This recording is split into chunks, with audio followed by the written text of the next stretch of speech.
ഇപ്പോ നാം കാണുന്ന കേരളമോ അല്ലെങ്കിൽ കേരള മോഡൽ എന്ന വിശേഷണം നേടിയെടുത്ത കാലത്തുള്ള കേരളമോ ആയിരുന്നില്ല നേരത്തെ നമ്മുടെ നാട്. പലതരത്തിലുള്ള ഉച്ചനീചത്വങ്ങൾ, പലതും നിഷേധിക്കപ്പെട്ടവർ, വിദ്യാഭ്യാസം,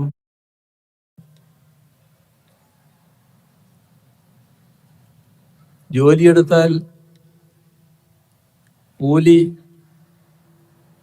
നെല്ലായി കൊടുത്തിരുന്ന കാലത്ത് അവർക്ക് ശരിയായ നെല്ല് കൂലിയായി കൊടുക്കില്ല. അതില്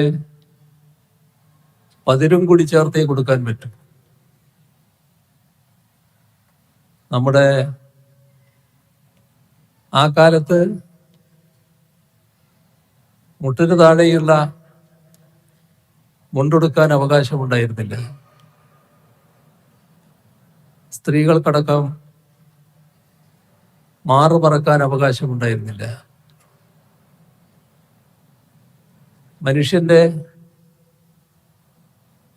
മുന്നിൽ മറ്റൊരു മനുഷ്യൻ കണ്ണിൽപ്പെടാൻ അവകാശമില്ലാത്തവർ, ആ ഒരു വിഭാഗമുണ്ടായിരുന്നു. ഇതെല്ലാം നാടിന്റെ ദുരവസ്ഥക്കടിയാക്കിയതാണ്.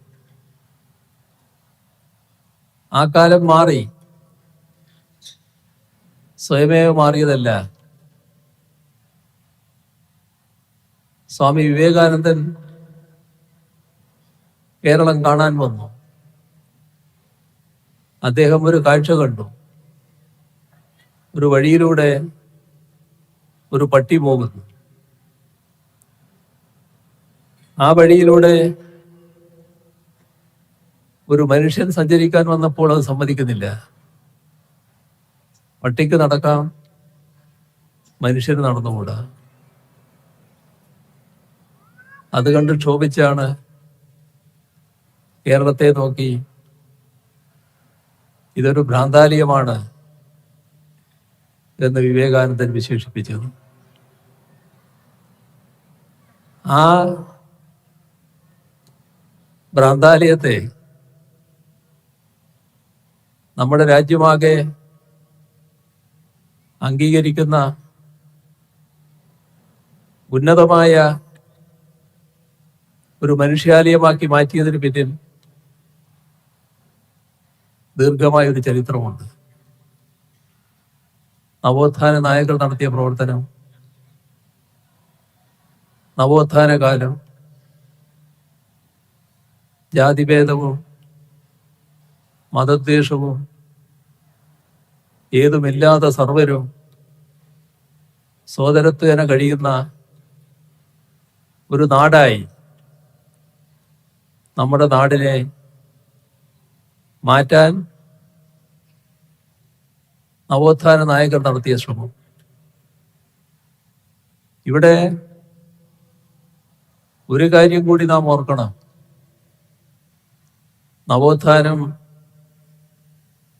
കേരളത്തെക്കാളും ശക്തിപ്പെട്ട സംസ്ഥാനങ്ങളുണ്ടായിരുന്നു. ആ സംസ്ഥാനങ്ങളിലെല്ലാം ഇപ്പോഴും ജാതീയമായ ഉച്ചനീചത്വങ്ങളും വേർതിരിവുകളും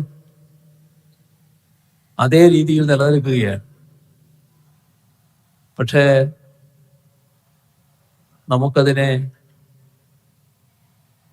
നല്ല രീതിയിൽ പരിഹരിക്കാൻ കഴിഞ്ഞു. എങ്ങനെ? കേരളത്തിൽ നവോത്ഥാന കാലത്തിന് ശരിയായ പിന്തുടർച്ചയുണ്ടായി.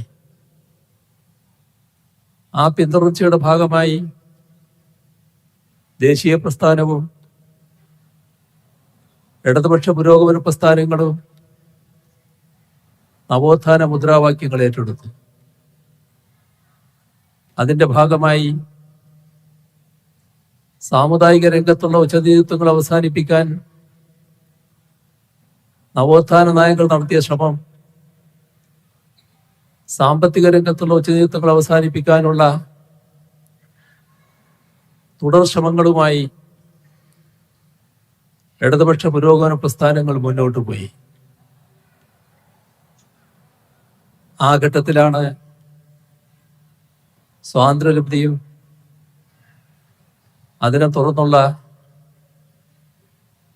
ഏകദേശം 10 വർഷമാകുമ്പോൾ നമ്മുടെ ഇന്ന് കാണുന്ന സംസ്ഥാനം ഐക്യ കേരളം രൂപം കൊള്ളുന്നത്.